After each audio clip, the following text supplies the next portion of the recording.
Bueno, 18, 19 en todo el territorio nacional. Vamos adelante nomás con las tardes por Omar, ¿eh? Ya vamos a ir diciendo todos los auspiciantes. Se nos fue fuera del programa, digamos, algunas partes por eso, del primer bloque, por eso tuvimos que largar la pausa un poquito más tarde. Pero ya no lo hago esperar más al profe de Economía de nuestro programa, Lucas Ferriero. ¿Cómo andamos, Luis? Buenas tardes. Buenas tardes, ¿cómo va? Pero muy bien, muy bien. Bueno, otra vez nos unimos para una charla de economía y vamos a ir desarrollando siempre temas que tengan que ver también con la actualidad de nuestro país en materia de política económica también, ¿no? Sí, a mí me parece que es muy importante la actualidad y la economía y reafirmar como siempre que si hablamos de economía tenemos que hablar de que si estamos garantizando con la actividad económica en Argentina adecuadas condiciones de vida para la gente. Y la verdad que es muy, muy preocupante porque cada momento, no digo ya cada día o cada semana, cada momento que pasa nos encontramos con noticias que son eh, horrorosas desde el punto de vista de lo que implica para la vida de la gente, ¿no? Porque yo cuando decía un balance, no sé si vos recordarás, hacia fines del año pasado, que decía hacia dónde vamos, yo decía que si sigue ese plan, yo lo llamaba el plan masacre, ¿no es cierto? En la Argentina, las consecuencias, bueno, es lo que estamos viendo hoy, porque hay todavía gente que no sé si se aferra, ¿no es cierto?, a cierta esperanza y dice, no, no, pero tenemos que hacer esfuerzos porque está mal la situación y ya vamos a mejorar. Entonces uno se pregunta, pero, a ver, ¿esfuerzo de qué? ¿Cómo puede ser que los sectores mayoritarios de Argentina tengan que hacer esfuerzo de qué? Entonces, no, claro, porque las cuentas, había ¿qué cuenta? Entonces decimos, bueno, porque no cerraban las cuentas del Estado, había déficit, pero ¿por qué tenía déficit el Estado? Bueno, porque tenía una deuda enorme. Claro, pero ¿por qué la deuda enorme? Y porque los grandes especuladores necesitaban llevarse la plata que ganan al exterior y el Estado se va endeudando para traer los dólares para que se los lleven. Pero entonces, ¿por qué los jubilados? ¿Por qué los trabajadores informales? ¿Por qué la ama de casa? Porque la gran mayoría de la población tiene que pagar los costos de un saqueo de un conjunto de usureros que nos están vaciando. Entonces, digo, primero que nada, hacer esta aclaración. Acá no tiene que hacer ningún esfuerzo la gente que está viviendo en la pobreza. Y si nosotros vemos cuáles son los mecanismos por los cuales se está generando esta situación de pobreza, bueno, lo vemos todos los días, es la inflación. Todos los días estamos sujetos a noticias, o no a noticias, salimos a la calle o nos llegan las facturas de los servicios de electricidad, de gas, o lo que sea los costos de los combustibles, o el precio de los colectivos, o si vamos a un supermercado y tenemos que comprar productos de limpieza, alimentos, si vamos a la farmacia, medicamentos, y nos damos cuenta. Es impresionante cómo suben día a día las cosas. ¿Y eso qué significa? Porque ¿qué es un fatalismo histórico? Y no, porque en la sociedad donde nosotros vivimos, la forma de repartirse lo que se llama la riqueza social, el fruto del esfuerzo conjunto, es en el mercado a través de los precios. Todos llevan algo para ofrecer y según el precio que obtienen es la parte de la torta que le toca, de la gran torta, ¿no? Entonces, los empresarios llevan mercadería, los banqueros dinero, y los que no tienen capital y otra cosa, venden su fuerza de trabajo, su capacidad intelectual, y todo eso tiene un precio. El tema es que a través de los precios se distribuye la riqueza. Y los precios no son una cuestión menor, porque hay que ver quién maneja los precios. Un aumento desmedido de precios tiene como iniciadores o promotores las grandes empresas formadoras de precios, que son las que han aumentado de manera sustancial los precios en Argentina en los últimos 2 o 3 meses. ¿Por qué? Bueno, porque hay políticas que lo favorecen, que le dicen, no, no, no le ponemos ningún control, no le ponemos ninguna traba, ustedes pueden aumentar sin límite. Es como decirle, bueno, traemos los zorros al gallinero para que lo pongan orden y no le decimos nada, hagan lo que quieran, y bueno, le van a masacrar a la gallina. Bueno, acá está pasando algo similar.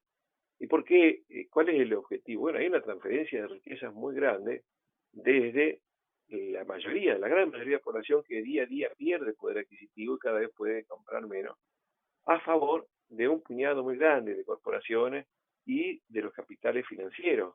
de los usureros que se benefician con el Estado, porque el presidente critica mucho la participación del Estado porque el Estado es el garante principal de transferirle recursos a través de del esfuerzo que hacen los trabajadores y del esfuerzo que hacen los jubilados.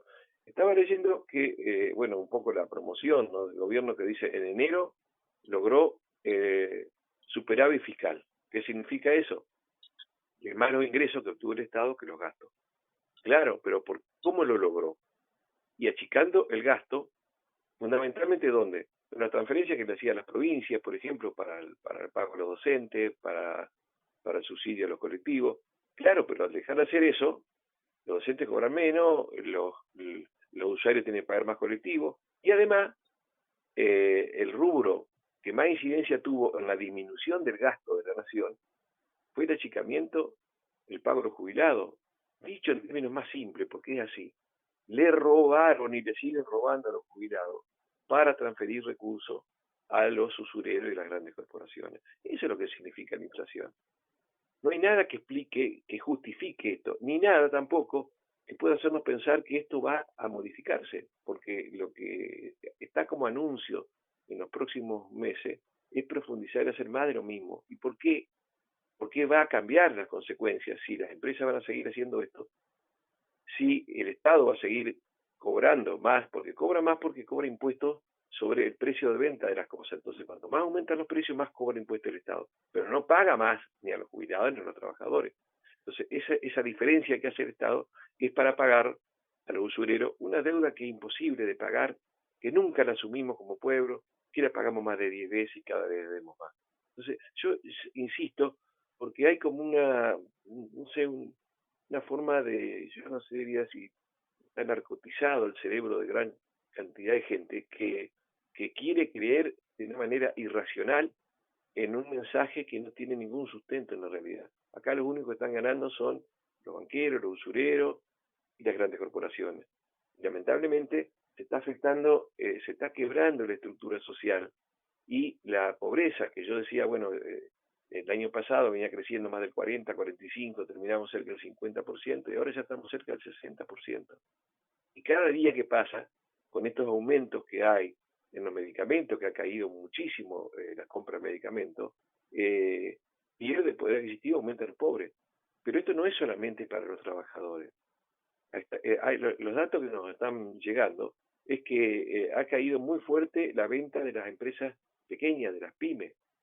¿Y eso qué significa? Y significa afectar no solamente al pequeño empresario, sino también a los que dependen del trabajo en esas empresas, que son las que más generan empleo. Esto va a venir en cadena, porque cuando hay más desempleo y va a haber mucho menos posibilidades de conseguir, de acceder a ingresos genuinos, a trabajo genuino, sino que va a haber cada vez más trabajo informal, que es lo que busca la política de este gobierno. Cuando buscó hacer la parte de la reforma laboral, que tuvo un freno en la justicia, era generar justamente más trabajo precario, más trabajo informal, quitarle derecho a los trabajadores. Y eso que parecía para algunos empresarios una cosa buena, para el grueso de los empresarios que venden en el mercado interno, es letal, porque el mercado interno cae y las empresas pyme no van a tener dónde vender.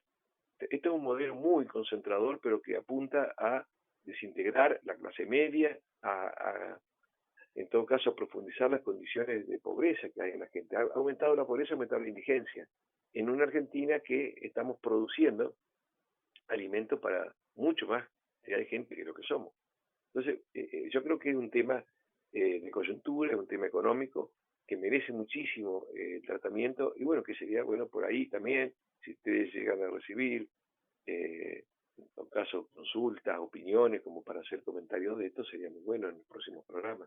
Bueno, vamos a ir juntándolo de a poquito, vamos a ir planteándolo en las redes sociales también y que quede el registro ahí, que las preguntas que quieran hacer nosotros vamos a ir pasándoselas al profesor encuentro a encuentro. Luis, yo te agradezco un montón siempre tu tiempo y la seriedad con la que nos planteas los temas. Así que hoy fue ameno, pero la semana que viene prometo que vamos a estar un rato más. Yo te agradezco un montón tu tiempo y la comunicación.